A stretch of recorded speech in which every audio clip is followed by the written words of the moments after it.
Hello friends, कैसे हैं आप। मैं श्वेता शर्मा आपका एक बार फिर से स्वागत करती हूँ आपके अपने यूट्यूब चैनल में, जिसका नाम है श्वेता यूनिक स्टडी। उम्मीद करती हूँ कि आप अपने घर में हैं, सुरक्षित हैं और स्वस्थ हैं। आज हम बात करने वाले हैं कि बच्चों को मोटिवेट कैसे किया जाए। देखिए, बच्चों को किसी काम के लिए, चाहे वो पढ़ने के लिए हो, चाहे किसी खेलकूद में पार्टिसिपेट करने के लिए हो, तो उनको मोटिवेट करना बहुत ज़्यादा ज़रूरी होता है। बिना मोटिवेशन के बच्चा कुछ नहीं कर पाता। वो बहुत यूनिक बच्चे होते हैं जो बिना मोटिवेट हुए भी कुछ ना कुछ कर जाते हैं। देखिए, मोटिवेशन से आप क्या मानते हैं? सबसे पहले हमें ये जानना ज़रूरी होगा कि हर बच्चा अपने आप में अलग है, अपने आप में यूनिक होता है। देखिए, कुछ बच्चे होते हैं जो 3 महीने में समझने लगते हैं कि वो उनको पॉटी आई है या सुसु आया है, लेकिन कुछ बच्चे होते हैं जो 3 साल में भी नहीं सीख पाते। ये कुछ बच्चे ऐसे होते हैं जो बहुत शैतान होते हैं और कुछ बच्चे ऐसे होते हैं जो बहुत ज़्यादा शर्मीले होते हैं। कुछ बच्चे बड़े गोलू मोलू टाइप के होते हैं, तो कुछ बच्चे दुबले पतले और बहुत स्मार्ट होते हैं। कुछ बच्चे बहुत जल्दी बोलना सीख जाते हैं, लेकिन कुछ बच्चे बहुत देर से बोलना सीखते हैं। तो आप क्या समझे? अब आप कंपेयर करेंगे कि उसका बच्चा तो 1.5 साल का बोलना शुरू कर दिया, आपका बच्चा 3-4 साल का हो गया, अभी भी ठीक से नहीं बोल पाता। या उसके बच्चे ने तो बहुत जल्दी पॉटी करना सीखा, मेरे बच्चे ने तो अभी तक नहीं सीखा, 3 साल का हो चुका है। देखिए, सबसे पहले अपने बच्चे को कंपेयर करना बंद कीजिए, क्योंकि कंपेयर करने से आप उनको मोटिवेट तो बिल्कुल भी नहीं कर रहे हैं। हो सकता है कि वो मोटिवेट होने के बजाय डिमोटिवेट हो रहे हों। ऐसा तो बिल्कुल नहीं है ना कि अगर किसी बच्चे ने 3 महीने के लिए सुसु पट्टी करना नहीं सीखा तो वो सीखेगा ही नहीं। या फिर कोई बच्चा 1.5 साल का अगर 2-4 शब्द भी नहीं सीख पाया बोलना, मम्मा पापा नहीं बोल पाता है, तो क्या वो बोलेगा ही नहीं? तो सबसे पहले कंपेयर करना बंद कीजिए। आज हम इन्हीं मुद्दों पर बात करेंगे कि बच्चों को मोटिवेट कैसे करें। बच्चों को मोटिवेट करने के लिए मैं आपको आज कुछ पॉइंट बताऊंगी, आपको उनको फॉलो करना है। जैसे, देखिए, पहले तो सबसे पहले उनके लिए लक्ष्य का निर्धारण करें। दूसरा होता है कि उनको पुरस्कार दें। तीसरा, उनके किसी भी काम में आप भी रुचि दिखाएं। चौथा, उनको प्रोत्साहित करें। उनकी उपलब्धियों को सराहें। उनकी जो भी वो काम करते हैं उसको प्रतिस्पर्धी बनाएं।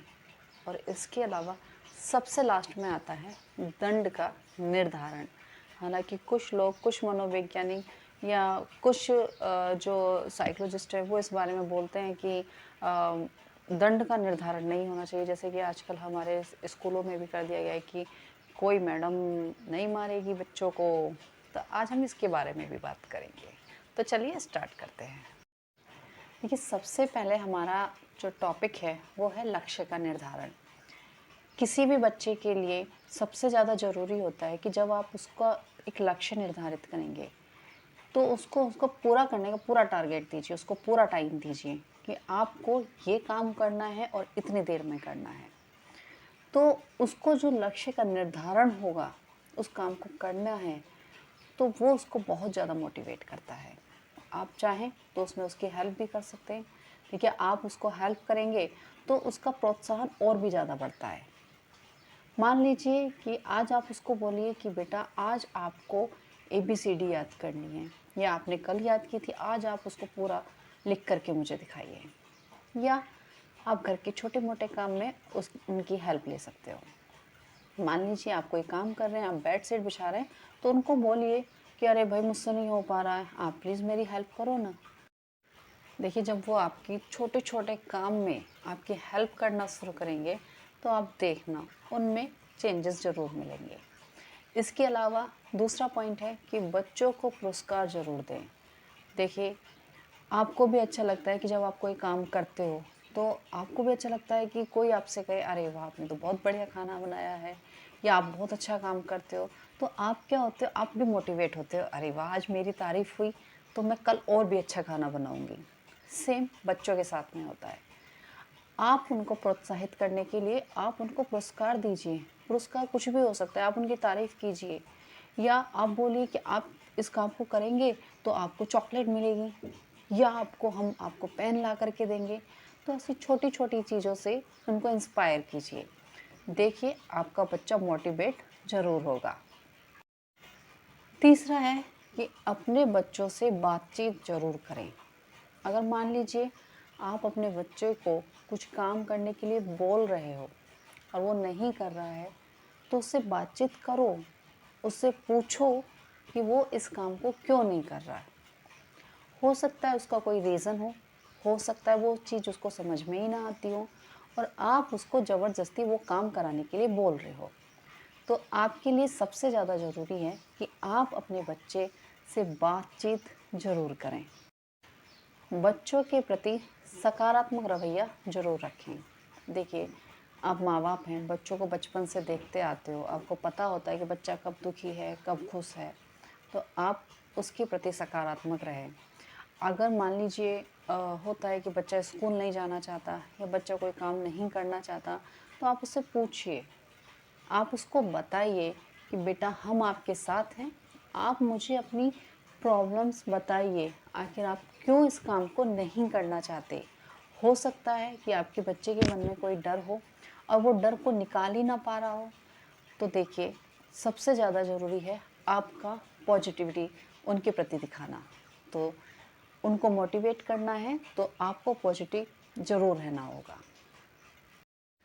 नेक्स्ट है कि उनकी उपलब्धि, यानी कि जो भी वो करते हैं उसमें वो कुछ अच्छा करते हैं तो उसकी तारीफ़ ज़रूर की ना करें।